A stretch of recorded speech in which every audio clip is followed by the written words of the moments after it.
Hola, esto es Salud es Más, un espacio de Sur donde hablamos de salud y de bienestar.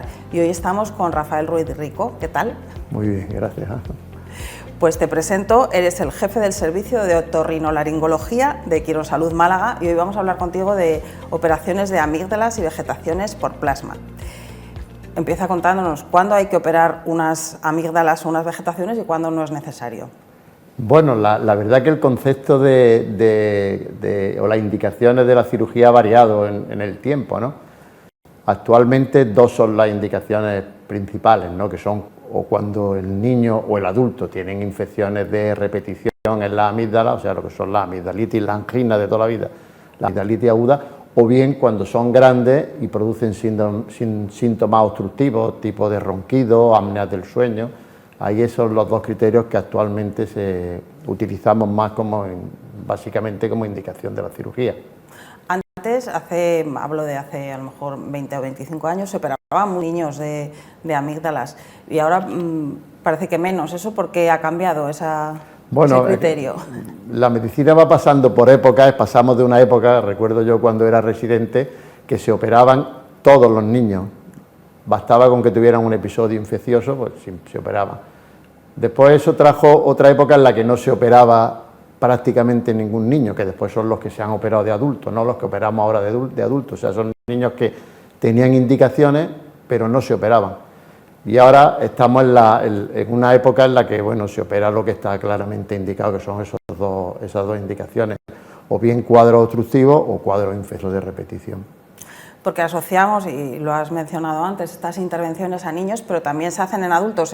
¿Suele ser en adultos que tenían que haber sido operados de niños o también puede ser que la indicación surja cuando ya son adultos? Sí, bueno, algunos empiezan con infecciones en alguna época de su vida ya adulta y otros son aquellos niños que tuvieron muchas infecciones, que no se operaron, que pasaron un periodo sin infección y se le ha reactivado de adultos, ¿no? Pero efectivamente la patología sobre todo de niños, pero también de adultos, ¿no? De hecho, nosotros una de las unidades que tenemos es una parte de las unidades de sordera, de implante coclear, de cirugía nasal, tenemos una unidad de cirugía infantil específicamente para estos cuadros en los que, bueno, la accesibilidad es prácticamente de un día para otro, ¿no? Cuéntanos un poco cómo es la intervención tradicional de anginas, que luego nos hablarás de la nueva técnica que estáis aplicando de estas dos patologías y qué riesgos, o aunque sea una intervención sencilla, o qué problemas puede presentar. Bueno, es una operación sencilla. Lo que pasa es que, bueno, a los padres les asusta y siempre te preguntan, bueno, esto es una operación que no tiene importancia, ¿no? Y es verdad que casi nunca hay problemas, pero tiene sus riesgos. El principal riesgo que tenemos y que le comentamos a los familiares es el riesgo de sangrado, ¿no? También el dolor postoperatorio, porque es una cirugía que realmente duele, aunque duele más en adultos que en niños. Operándola igual, con la misma técnica, los niños prácticamente no se enteran, pero a los adultos les duele, que es un martirio, ¿no? Entonces, sobre todo, el principal riesgo es la hemorragia, que hasta los 10 días puede tener una hemorragia. Entonces, hacemos mucho hincapié en la alimentación, porque claro, al principio el niño no come, porque le duele, o el adulto no come, pero cuando ya han pasado 3 o 4 días, pues está muerto de hambre, empieza a comer y ahí es cuando se produce la hemorragia, por algún arañazo o alguna heridita que abre y sangra. Porque antes decían que tomaran luego helados, ¿no? Después sí, de operarse y lo seguimos diciendo. De anginas, sí. Que tomaran cosas frías. Claro, eso. ¿Y cómo es la recuperación? Aparte de ese dolor, normalmente con la técnica tradicional, ¿cómo era la recuperación? Que no sé si varía luego con lo que nos vas a contar. Bueno, la recuperación, el principal elemento con el que tenemos que luchar es el dolor, ¿no? Porque con la técnica tradicional, que normalmente en casi todos los hospitales se hace con electrobisturí, pues estás quitando la amígdala a una temperatura altísima, eso realmente produce una quemadura y duele. Es verdad, como he dicho antes, que a los niños les duele menos que a los adultos, ¿no? Y entonces están unos días sin comer, que a un adulto sin comer porque les cuesta tragar, porque les duele al tragar, ¿no? Sin hablar, porque les duele al hablar. Esto para un adulto no es un problema, pero para un niño pequeño de pocos kilos pues se puede deshidratar, en fin, que tenemos que estar ahí lidiando con ese problema postoperatorio. Pero bueno, en general lo toleran bastante bien. Y ahora habéis incorporado una nueva técnica que es con plasma. Explícanos en qué consiste. Bueno, el plasma, que es una técnica que ya lleva unos años usándose, básicamente utiliza radiofrecuencia, que usándola en un plasma produce lo que se llama una acoblación, una destrucción del tejido a mucha menos temperatura que las técnicas convencionales. Es decir, si un electrobisturí quitamos la amígdala a una intensidad de 250 o 200 grados, la acoblación o el plasma es a 70 grados, con lo cual el dolor es menor, obviamente, al haber menos temperatura, y el riesgo de complicaciones parece que es menor, porque a la vez que vamos destruyendo ese tejido, vamos coagulando. Entonces el postoperatorio vemos, y está así descrito en la literatura, que es mucho más llevadero en una operación con esta técnica que con las técnicas clásicas, ¿no? O sea, que sería una recuperación mejor y luego pues menos dolor y además entiendo que menos riesgo de sangrado si vais coagulando al mismo tiempo que... Sí. El riesgo de sangrado no varía mucho de una técnica a otra, pero es verdad que con esta técnica parece, según está escrito en la literatura y según nuestra experiencia, que sangran los pacientes que sangran posoperatoriamente, que gracias a Dios son muy pocos, disminuye con el plasma. ¿Y en las vegetaciones es prácticamente lo mismo, en la operación de vegetaciones? Sí, también la estamos usando en vegetación. La vegetación está detrás de la nariz, es como una amígdala, pero detrás de la nariz es un tejido de defensa que tiene los niños, sobre todo, los adultos no nos sirve, ¿no?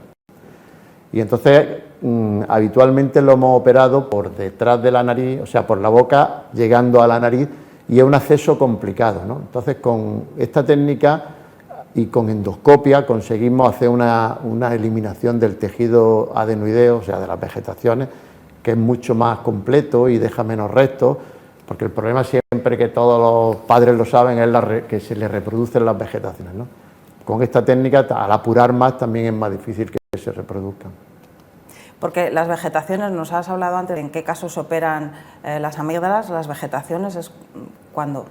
Bueno, realmente es que van prácticamente unidas. Las vegetaciones lo que producen es los mismos síntomas, que es sobre todo ronquido, producen apneas del sueño, que claro, la apnea ya es un problema más gordo, y después tienen un problema que es muy importante y que en los niños a veces pasa desapercibido, que es que los niños con vegetaciones tienen moco en el oído, lo que se llama una otitis serosa, y son niños que los padres no lo detectan hasta que ya ven que tienen un retraso del lenguaje, ¿no?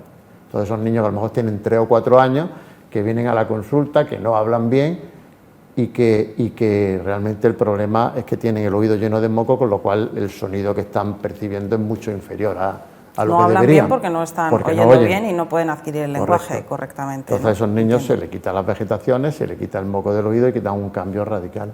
Porque antes, las amígdalas cumplen alguna función en personas sanas, o sea, ¿sirve para algo que estén ahí? En los primeros años de vida es un órgano de defensa muy importante sobre todo para eso, para los primeros años, para los niños.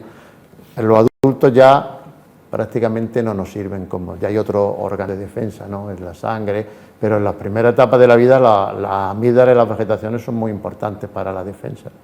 ¿Estas operaciones que hacéis por plasma son especialmente interesantes en niños? Son más interesantes en niños que en adultos, porque el plasma lo que hace es, va eliminando el tejido y claro, en los adultos la amígdala ya es un tejido más denso, más duro, más difícil de eliminar con esta técnica, aunque también se usa, pero es básicamente su indicación principal en los niños, porque es un tejido más blando, más virgen, digamos, ¿no? Han pasado menos tiempo de contacto con los gérmenes. Mencionabas antes niños que tienen problemas para adquirir el lenguaje porque no oyen bien y bueno, que en ese caso se puede resolver operándoles de vegetaciones, pero también operáis a niños con problemas de sordera con técnicas bastante nuevas, ¿no? Sí. Bueno, háblanos un poco de esto. Nosotros tenemos una unidad también, un protocolo establecido de screening neonatal, es decir, todo niño que nace en el hospital, y eso además es muy novedoso en un hospital privado. El screening neonatal, es decir, hacerle la prueba para ver cómo está en el oído en todo recién nacido, una cosa que se estableció por ley hace muchos años. Lo que pasa es que, se ha ido implementando, sobre todo en los hospitales públicos, pues muy lentamente. De hecho, todavía debe haber hospitales públicos que no lo llevan a cabo. Y en hospitales privados es todavía más complicado establecer ese programa. En nuestro hospital lo llevamos haciendo mucho y se lo hacemos casi al 100% de los recién nacidos, ¿no? Entonces, de esos recién nacidos detectamos los que tienen sordera. De esa sordera, algunas se pueden solucionar, pues como las vegetaciones, con una simple operación de adenoides y de drenaje del moco, y otros son sordos por una sordera congénita, sordos profundos, en los cuales, pues, antes del año hay que hacerle un implante coclear para que pueda desarrollar su vida personal, su escolarización, su adquisición del lenguaje de una manera normal. Porque además, no sé, esta operación en niños mayores o adultos que no oían nada es mucho más complicado, ¿no? Los resultados luego, digo, no la operación en sí. Sí, hombre, si estamos ante un paciente que ha nacido con una sordera y ha estado, ¿qué te digo yo?, 20 años sin oír, no tiene resto auditivo, la vía auditiva no funciona bien, entonces esos pacientes vamos a obtener un mal resultado. En un niño recién diagnosticado va a desarrollar un lenguaje prácticamente normal, de hecho se hace ya en los dos. El primer implante coclear que se hizo en España se hizo en Granada, estaba yo de residente, me refiero a un hospital público, y se empezó haciendo solo un oído. Ya en un niño diagnosticado es una indicación para hacerle los dos oídos el implante coclear. Ahora, si una persona adulta se queda sorda por la causa que sea, también se puede implantar. De hecho, nosotros hacemos muchos implantes cocleares en adultos.